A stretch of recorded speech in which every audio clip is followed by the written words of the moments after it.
Salam alaikum. Vous avez très certainement dû entendre parler ou lire sur les différents rappels le mérite des 10 jours de Dhul Hijjah que nous sommes actuellement en train de vivre. Si vous voulez en savoir un peu plus sur ces jours-ci, cette vidéo est faite pour vous et surtout restez jusqu'à la fin. Nous allons présenter l'un des actes les plus aimés d'Allah durant le jour le plus aimé d'Allah. C'est parti générique.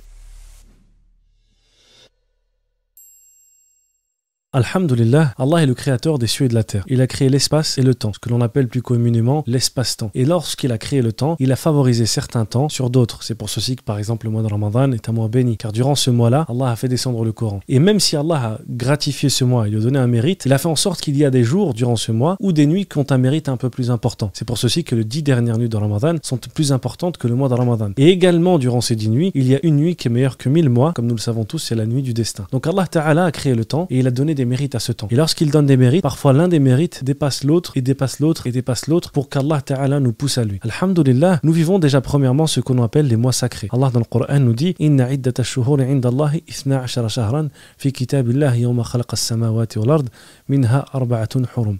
Certes, le nombre de mois auprès d'Allah Ta'ala sont au nombre de 12. Le musulman ne considère pas le calendrier grégorien comme étant le calendrier de base, mais le calendrier hégérien. Les mois du musulman ne sont pas les mois de septembre, de janvier ou de décembre, ce sont Muharram, Safar, Dhul Hijjah et Dhul Qa'dah. Et dans ces mois-là, Allah nous dit qu'il y a 4 mois qui sont sacrés. Durant ces mois-là, Allah nous dit Fala tadlimu fihinna anfusakum. Ne soyez pas injustes envers vos propres personnes. Ce qui veut dire que le musulman, durant les mois sacrés, il doit faire extrêmement attention à ne pas tomber dans le péché. Et nous venons de rentrer dans le mois de Dhul Hijjah, qui est un mois sacré de l'islam. Et le mois qui était avant le mois de Dhul Hijjah également était un mois sacré. Donc nous sommes dans une phase de notre vie où nous devons faire attention à ne pas tomber dans le péché. Et subhanallah, cette phase-là des mois sacrés arrive quelques temps après le mois de Ramadan. Comme si Allah, après que nous avons fait beaucoup d'efforts, que nous avons fait beaucoup de sacrifices et beaucoup d'adorations, voulait qu'on préserve le peu de foi que nous avions récolté afin de ne pas la perdre au travers des péchés. Car comme nous le savons tous, la foi monte avec les bonnes actions et elle se diminue avec les péchés. Ainsi, walillahi alhamd, nous les musulmans, alhamdulillah, nous considérons que lorsque nous nous écartons des péchés, notre foi se maintient. Nous arrivons à maintenir la petite étincelle de foi qu'il y a dans notre cœur jusqu'au prochain Ramadan et petit à petit nous allons augmenter notre foi jusqu'à mourir et rencontrer notre Seigneur alors qu'il sera en pleine satisfaction de nous, ce que nous souhaitons tous, Inch'Allah. Maintenant, walillahi alhamd, les 10 premiers jours de Dhul Hijjah sont des jours extrêmement importants, si bien qu'Allah dans le Saint-Coran a juré par ces jours-là, lorsqu'il dit Wal Fajri wa layalin ashar. Abdullah ibn Abbas, Ibn Jarir al-Tabari et beaucoup d'autres savants disent qu'il s'agit des 10 jours de Dhul Hijjah. Allah il a juré par ces jours-là. Et lorsqu'Allah Ta'ala jure par quelque chose, c'est pour nous montrer l'importance primordiale de cette chose-là au sein de la religion musulmane. Maintenant, ces jours-là détiennent un mérite énorme également. Le prophète sallallahu alayhi wa sallam nous dit dans un hadith authentique il n'y a pas d'acte plus aimé d'Allah que les bonnes œuvres effectuées durant ces 10 jours-là. Et l'un des compagnons lui a dit Ya Rasulallah, comment? Même le djihad fi sabilillah, le prophète sallallahu alayhi wa sallam lui dit même le djihad fi sabilillah n'est pas plus aimé d'Allah qu'une bonne œuvre pendant ces jours-là, sauf une personne qui sort de chez elle avec sa personne et son argent et qui ne revient sans rien chez elle. C'est-à-dire qu'elle est partie combattre pour la face d'Allah et elle est revenue chez elle sans rien du tout. Ainsi, au travers de ce hadith, nous comprenons que nous musulmans, si nous prétendons réellement aimer Allah Ta'ala, alors nous devons savoir que celui qui aime Allah, qu'il sache qu'Allah aime ces jours-là et qu'il aime les bonnes œuvres faites durant ce jour. Il y a une parole en arabe qui dit Mahboub il mahboub et mahboubun indana. Le bien-aimé du bien-aimé est bien-aimé à nos yeux. S'il y a quelqu'un qui est cher à vos yeux et que cette personne elle aime une chose, alors vous allez forcément chercher à faire cette chose ou à lui l'offrir. Si vous avez une femme ou des enfants et que vous savez qu'ils aiment une chose, vous allez peut-être leur faire le cadeau de cette chose-là pour leur faire plaisir. Il en est de même dans notre relation avec Allah. Si réellement on aime Allah du plus profond de nos cœurs, alors qu'est-ce qu'on va faire dans notre vie? On va essayer de faire les actes qui plaisent à Allah. Maintenant, quels sont les actes qui plaisent à Allah? On va essayer d'en énumérer quelques-uns, puis petit à petit jusqu'à arriver au meilleur des actes, le plus aimé d'Allah durant le jour le plus important de l'année. Le premier acte que nous pouvons donner, c'est celui du fait de se repentir sincèrement. Nous venons de quitter le Ramadan et beaucoup d'entre nous ont peut-être un petit peu trébuché. Ils ont un petit peu chuté. Certains d'entre nous étaient très assidus à la prière, par exemple la prière du Subh. Ils ont arrêté de la faire ou alors ils ne l'effectuent plus avec la même assiduité. Il est temps de se repentir et de reprendre nos bonnes habitudes. Certains d'entre nous aussi ont peut-être repris certaines petites mauvaises habitudes que nous avions. C'est l'occasion rêvée de revenir à Allah Ta'ala et de se repentir et de lui demander sincèrement pardon. La deuxième des choses qui était faite par Abu Huraira et beaucoup d'autres parmi les compagnons, c'est qu'ils marchaient dans le marché et qu'ils évoquaient Allah à voix haute. Allahu Akbar, walillahi alhamd. Allahu Akbar, la ilaha illallah. Il y a différentes façons d'évoquer Allah. Le fait simplement pour les hommes de dire Allahu Akbar ou la ilaha illallah à voix haute, c'est une forme de grande adoration durant ces jours-ci. On peut faire également des aumônes et avant de parler même des aumônes et des actes que nous pouvons faire durant ces jours, il est bon de savoir pourquoi ces jours-là ont une grande spécificité auprès d'Allah. Eh bien tout simplement parce que ce sont les les jours durant lesquels le musulman peut effectuer tous les actes d'adoration en même temps. Je vous donne un exemple simple. Est-ce que par exemple la prière du dhuhr, je peux la faire durant la nuit? Non, car elle a un temps spécifique et précis. Et il en est de même pour le hajj. Le hajj, il se fait durant les 10 premiers jours de Dhul Hijjah, pendant quelques jours spécifiques durant l'année. Et ces jours-là, eh bien, ce sont les jours de Dhul Hijjah qui les définissent. Donc durant ces jours, on peut faire le hajj, on peut faire des aumônes, on peut jeûner également, et on peut faire tout acte d'adoration qu'Allah il aime. Donc on peut tout regrouper durant ces jours, et c'est pour ceci que ces jours-là sont les plus aimés d'Allah, car il y a une accumulation de bonnes actions qui peut être faite et qui plaît grandement à notre Seigneur le Très-Haut. Maintenant, alhamdoulilah, comme on l'a dit en début de vidéo, il y a des mérites qui sont plus importants que les autres. Nous sommes dans les mois sacrés, qui sont des mois qui ont une grande importance en islam, et durant ces mois sacrés, il y a 10 jours qui sont méritoires. Sauf que dans ces 10 jours, il y a le jour le plus aimé d'Allah. Les musulmans, pour la plupart d'entre eux, on connaît la nuit la plus aimée d'Allah, qui est la nuit du destin. Mais très peu d'entre nous connaissent le jour le plus aimé d'Allah dans notre religion. Ce jour-là, le prophète sallallahu alayhi wa sallam, il a dit c'est Yawm al-Nahr, puis Yawm al-Qarr. Yawm al-Nahr, selon les traditions authentiques, c'est le jour du grand sacrifice. C'est ce qu'on appelle le jour de l'Eid al-Adha ou l'Eid al-Kabir. Et vous savez quoi? Ce jour-là est le jour qu'Allah aime le plus. Et après ce jour, le prophète sallallahu alayhi wa sallam dit c'est Yawm al-Qarr. Yawm al-Qarr, c'est le jour de Arafat qui le précède. Le jour durant lequel tous les pèlerins viennent à Arafat et dans lequel la majorité des musulmans jeûnent. Ainsi, durant ces 10 premiers jours, motivons-nous au maximum à faire les bonnes œuvres afin que le dernier jour, le jour du Eid, nous soyons en fête, nous soyons heureux et joyeux. Pourquoi? Parce que nous avons fait un maximum de bonnes actions pour chercher à plaire au Très-Haut, à l'Éternel qui ne dort pas. Et dans ce jour, le jour le plus aimé d'Allah Ta'ala, il y a un autre hadith dans lequel le prophète sallallahu alayhi wa sallam nous dit une chose très importante. Il nous dit la chose suivante. La chose la plus aimée d'Allah qu'un des fils d'Adam puisse faire durant ce jour, c'est le fait de sacrifier une offrande pour Allah Ta'ala. Le fait de sacrifier une offrande qu'on appelle le sacrifice d'Ibrahim alayhi salam, c'est ce que certains appelaient aussi le qurban. C'est un cadeau que nous faisons à Allah. Le mouton du Eid, le veau ou les animaux que nous pouvons sacrifier pour Allah, ce n'est pas simplement sacrifier pour les manger, mais c'est principalement pour faire une grande offrande auprès d'Allah Ta'ala et pour que celui-ci accepte de nous et aussi pour le remercier de tous les bienfaits que nous faisons. Ainsi, quand on comprend que c'est un cadeau qu'on fait à Allah, on ne cherche pas à regarder ce qui va nous plaire à nous, mais ce qui lui plaît à lui, parce que c'est vers lui que se fait ce cadeau-là.